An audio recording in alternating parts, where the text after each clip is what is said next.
Doctor Furqan Gauri साहब हैं, Samajwadi party के जिला प्रवक्ता रहे हुए हैं और आज भी एक सच्चे सिपाही के रूप में देखे जाते हैं। आज चर्चा करते हैं उनसे। आज स्वागत है आपका बहुत बहुत। जी शुक्रिया बहुत बहुत। ये जो आज देखिए इलेक्शन का दौर है और इलेक्शन के टाइम पर मौजूदा देश और प्रदेश की सरकारें जो हैं वो इस तरह का हथकंडा अपना रही हैं जिससे कि उनकी खिसकती हुई ज़मीन बचाई जा सके और वो अपना खोया हुआ जनाधार जो है ऐसे ऐसे मुद्दों को लाकर बचाना चाह रहे हैं।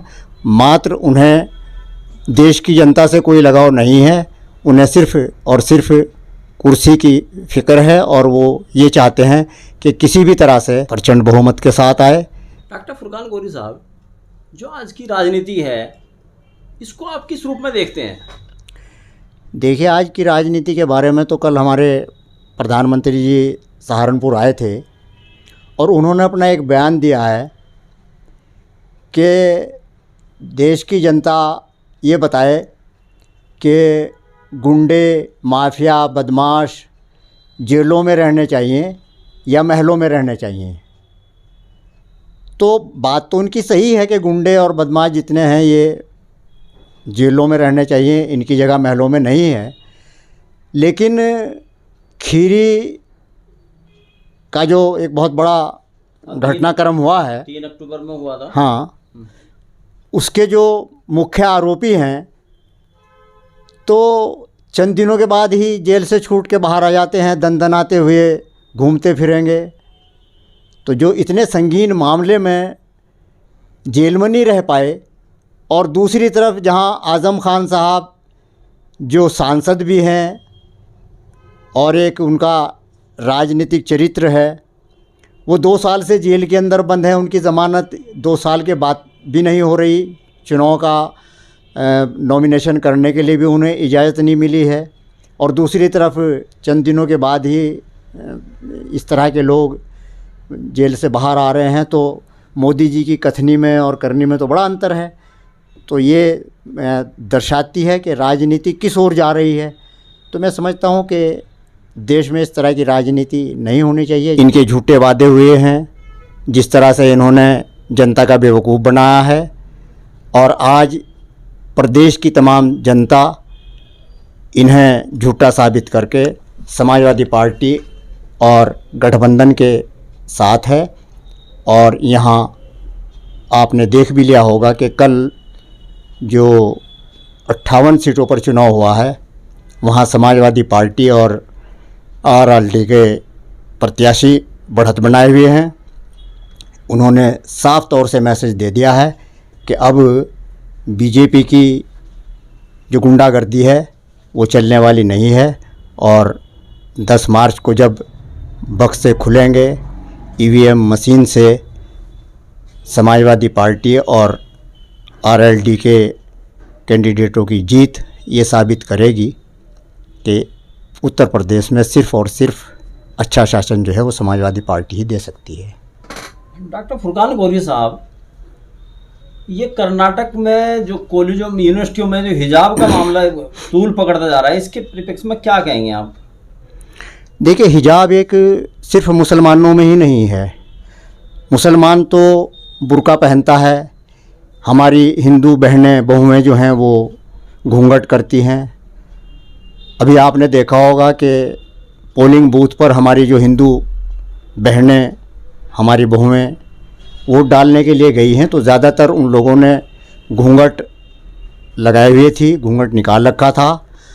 और आज की तारीख में ज़्यादातर हिंदू लड़कियां जो स्कूल कॉलेज में जाती हैं वो भी भले ही वो दूसरे टाइप का हिजाब हो लेकिन वो हिजाब का इस्तेमाल करती हैं।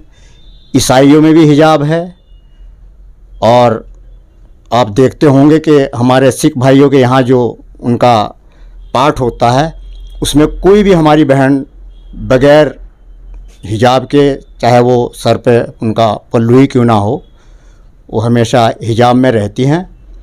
और कर्नाटक में जो हुआ है उसकी कड़े शब्दों में मैं निंदा करता हूं कि भगवा गमछे डालकर उस बहन बेटी को रोकने की कोशिश की है और उसके खिलाफ़ जय श्री राम के नारे लगाए हैं, वो गलत है। और मैं मुबारकबाद जहाँ उस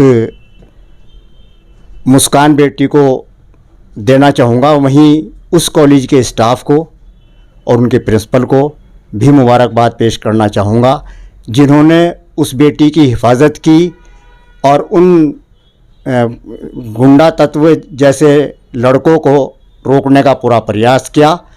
ये हमारे देश में इस चीज़ का सबूत है कि हिंदू मुस्लिम एकता जिस तरह से उन्होंने दिखाई है, उस बेटी को सुरक्षा के साथ उन्होंने कॉलेज में दाखिला दिलाया है, वो मैं भूरी भूरी प्रशंसा के हकदार हैं। मैं उनका तहे दिल से इस बात के लिए शुक्रिया भी अदा करता हूं और उनकी बहुत अच्छे लफ्ज़ों में तारीफ़ करता हूं कि उन्होंने बहुत ही अच्छा किरदार जो है वो वहाँ निभाया है। डॉक्टर फुरकान गौरी साहब, आप समाजवादी पार्टी के बहुत पुराने कर्मठ कार्यकर्ता रहे हैं, उसके रूप में देखे जाते हैं, लेकिन आज थोड़ा सा निष्क्रिय की तरफ हैं। ऐसा क्या कारण है, क्यों निष्क्रिय है आप? देखिए डॉक्टर साहब, मैं समाजवादी पार्टी का फाउंडर मेंबर हूँ। 10 साल यहाँ समाजवादी पार्टी का मीडिया प्रभारी रहा हूँ, जबकि एक ये अपने आप में रिकॉर्ड है कि किसी भी पार्टी का कोई आज तक 10 साल मीडिया प्रभारी मेरे अलावा इस ज़िले में नहीं रहा है। लेकिन मुझे ऐसा लगता है कि शायद अब उन लोगों की जिन्होंने समाजवादी पार्टी को खड़ा करने में अपने खून पसीने को एक किया हो, उनकी शायद अब इस पार्टी को ज़रूरत नहीं है। लिहाजा मैं आज भी समाजवादी पार्टी के एक वर्कर की हैसियत से काम कर रहा हूँ। मुझे इस बात की परवाह नहीं है कि कोई मुझे पूछ रहा है या मैं सक्रिय हूँ या निष्क्रिय हूँ, ये तो मेरा दिल जानता है। लेकिन मैं अपने आप में सक्रिय हूँ और मेरी कोशिश है कि ज़िला सहारनपुर में हमारी कोशिशों से समाजवादी पार्टी को यहाँ ज़्यादा से ज़्यादा सीटें मिलें। कितनी सीटें मिल सकती हैं आपके? नहीं, देखिए मैं ज्योतिषी तो नहीं हूँ, लेकिन आज की तारीख में आपका जो है हाँ, आज की तारीख में यहाँ बहुजन समाज पार्टी और कांग्रेस पार्टी का तो कोई नामो निशान नहीं है। सीधी टक्कर समाजवादी पार्टी की बीजेपी के साथ है और हम ये महसूस करते हैं कि यहाँ सातों की सातों सीटें समाजवादी पार्टी जीतने जा रही है। नकुड़ में ज़रूर साहिल ने तिकोना मुकाबला कर रखा है, लेकिन बाकी सब जगह सीधा मुकाबला समाजवादी पार्टी का बीजेपी के कैंडिडेट के साथ है। और देखिए आज की जो राजनीति हो गई है वो ज़्यादातर उस टाइप की हो गई है जो झूठ बोलते हों या मोंढा मार हों, अपने आप को बहुत सक्रिय दिखाने की कोशिश करते हों। मैंने कभी इस तरह की राजनीति नहीं की। मैंने अपने इस जीवन काल में ईमानदारी की राजनीति की, सच्चाई की राजनीति की। जब मैं राजनीति में आया था तब भी मैं साइकिल पे था और आज जब मैं इस पड़ाव में हूँ आज भी साइकिल पे हूँ। जबकि जिन लोगों को उंगली पकड़ के मैंने चलना सिखाया है वो आज स्कॉर्पियो में घूमते हैं। तो आज शायद मुझ जैसे लोगों की राजनीति में कोई जगह ना हो या राजनीतिक लोग ये समझते हों कि भाई ये रिटायर हो गए हों। आपके अनुभव से कुछ सीख नहीं लेना चाहते? हाँ, ये भी है कि वो मेरे अनुभव से सीख अगर लेना चाहते तो ज़रूर मुझे याद करते और मेरी सेवाएं जो हैं प्राप्त करते। लेकिन उसके बावजूद भी मैं जितना कर सकता हूँ उतना कर रहा हूँ। डॉक्टर फुरकान गौरी साहब, आपके पास घोड़ा गाड़ी सब कुछ होने के बावजूद आप साइकिल पर क्यों चलते हैं?